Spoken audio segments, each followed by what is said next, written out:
Coming back with part two of this, going very quickly over the review here. Sorry, just to reiterate, Idris was the father of Ali and Nabil. Idris was the very poorly paid. Ali is the older brother, and he is taken out of school and put to work. But his mother pays for his wedding as a reward, but he is to work, and then they raise money to send Nabil all the way through school. He goes through school, and then he can't get a job. Um, let's see, the Busaina, right? Okay, so Busaina had divorced, but then she won her freedom by refusing to remarry, and she could still parent her kids. Colonial heritage, the post-colonial world. Remember the fight that Imam Ibrahim and Amitav Ghosh have over who's more advanced. Is it India or Egypt? I mean, both of them were British colonies. Both of them have guns, tanks, and bombs, but India has nuclear weapons and Egypt doesn't. And so instead of Amitav Ghosh, who is so highly educated at Cambridge and everything, when he gets into it with another post-colonial, all he can do is talk about how many nuclear weapons his country has, and that means how powerful it is, even though pound for pound, Egypt is about twice as rich on a per capita basis than India. India, they spent it on weapons, and Egypt, they did not. Um, let's see. So that's the colonial heritage. This is important. The colonial heritage of the post-colonial world. What language did they see is the most important in this modern world dominated by the Europeans? Does it have to do with honor or love or beauty? No, it has to do with violence and war. That's the language of power. Goshen Dhaka, this is what he knew as a child growing up in Bangladesh as a Hindu, Bangladesh being a Muslim country. It was East Pakistan back in the day, in the 60s, and then later got its independence, but there was always violence and war and riots of Muslims against Hindus in Bangladesh, and then in West Bengal, which is the Indian state next door, around Calcutta, you have a majority Hindu population that is rising up against the minority Muslims and driving them out. So this sort of mirrored violence going on along either side of a border. Um, and it was terrifying to him, and he never ever wanted to see that happen to any other country. East Pakistan, that's what Bangladesh was called. And that's where he was born and spent his early years there, and then his family had to move to India because of partition. Hindu-Muslim rioting and mob violence. Okay, so Ben Yiju, prior to 1135, he's born around 1100 in Ifriqiya, Tunisia, a region of Tunisia. This is testimony to the vast trade networks of Arabized Jewish merchants from Tunisia to Egypt to Aden to India. Ben Yiju gets to India and marries Ashu, who is a Hindu woman in Mangalore from an important family there. Ghosh goes to Mangalore in 1990 just to visit, do some research on this book that he's writing. He's trying to track down Bama. He finally figures out it's Burme, which was a Tulava god from around that part of South India that has been reborn as Brahma, the Sanskrit Hindu god. Barbaria was this Arab fisherman who was an Arab fisherman god who still survives despite the whitewashing of the Sanskrit Hindus. Ben Yiju goes to Mangalore in the 1130s, escaping probably from Aden. Aden is in Yemen.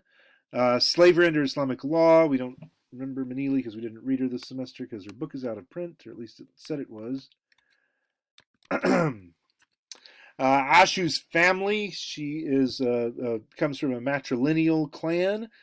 So her brothers saw her children as part of their family, and it was just awful to have them leave and go to Aden with with their dad when he decided to go. Of course, he is patrilineal, coming out of Arab society, even though he's Jewish.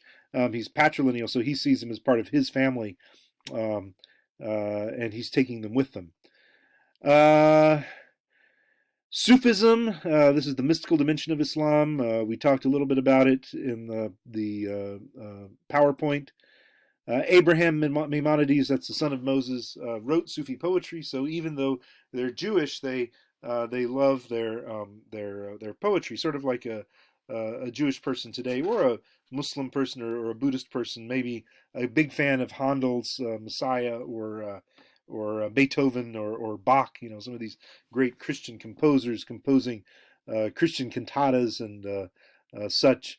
Um, Christian worship music can be appreciated by anyone, no matter their religion. Uh, Strong identification between Muslim and Jewish Arabs in India. Remember that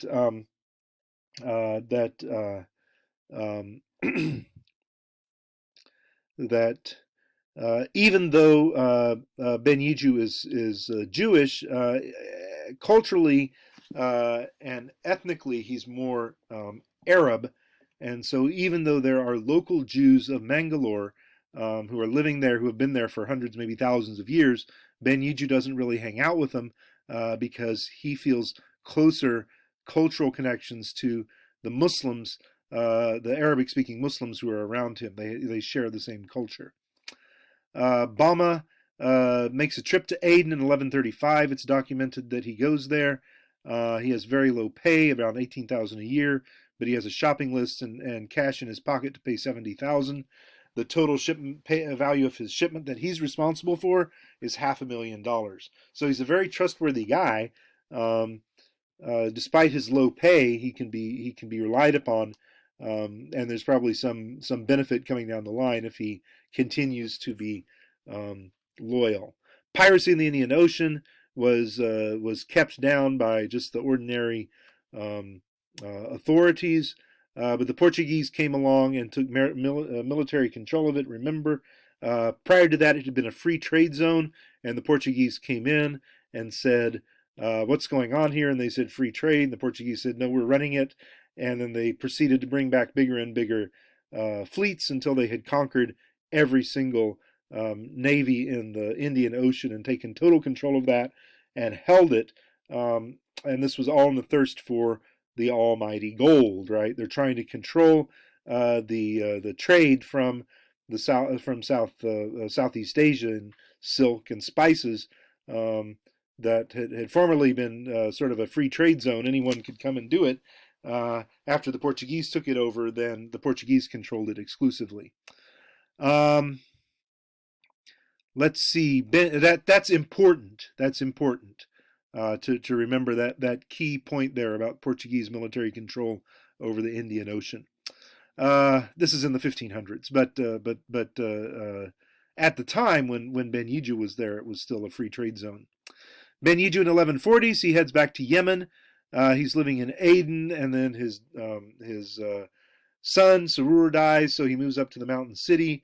But he gets his daughter engaged to his brother's son. This is also called Sarur. He's been living in Sicily. They had to leave Tunisia and they went to Sicily for a while, but it's still dangerous there. So they're trying to get back to Egypt. Meanwhile, Ben Yiju goes to Egypt and they have a wedding between a Sicilian groom and an Indian bride in Cairo. How multicultural is that? Ghosh returns to Egypt in 1988. He finds that there is greater wealth for the manual laborers who went to Iraq, so that's important. That people staying in Egypt could have gotten education, gone to university, tried to get a professional job with the government, with a teacher or a lawyer or a doctor, and just suffered, just painful, miserable existence. But they could go work in the oil fields of Iraq and come back rich and loaded, and that is what they did. So it was a greater wealth for the manual laborers who went abroad and earned that money in Iraq. And that's important. Nabil is still in Baghdad. stuck there. The Gulf War happened in 1990 to 91. Um, 1988 is when the Iran-Iraq war is over and the workers are all sent back from Egypt. But the ones who were educated could stick around. So his education paid off for him eventually, but in Baghdad. Gulf War I happens 1990 1991. The Jewish saint Sidi Abu Hasra was actually Tzaddik Yaakov Abu Hadzera, so he was not a Muslim who had converted from Judaism. He was always just a Jewish rabbi, a holy man, a tzaddik. And pilgrims came from Israel to visit. I mean, he died, of course, and this is his grave, in the same way that Abu Kanaka had his grave back in Nishawi, I think. So this is the Jewish saint, um, and he had pilgrims coming from Israel to visit during his Musim, but um, Ghosh tries to go and visit as well, thinking it's just a Muslim saint, and gets shaken down and patted down and held for questioning and all the rest, not realizing that he was violating this absolute division between Arab and Jew now that exists in the world, where once many Arabs were Jews, and many Jews were Arabs. Now they are absolutely opposite poles. You have to be one or the other. Um, and so this is the whitewashing of history now that we have, and everyone's complicit. Egyptians are complicit. Israelis are complicit. Everyone wants to just erase the Jewish Arab, the Arab Jew, from history. And Ghosh's book is trying to keep it alive, trying to keep alive that heritage of peaceful coexistence. Bama in Cairo, that's where he ends up, long way from Mangalore. Nabil ends up in Cairo. Ismail maybe remains in Baghdad. We don't know. Okay, on to McMurray. I'll pick that up the next time.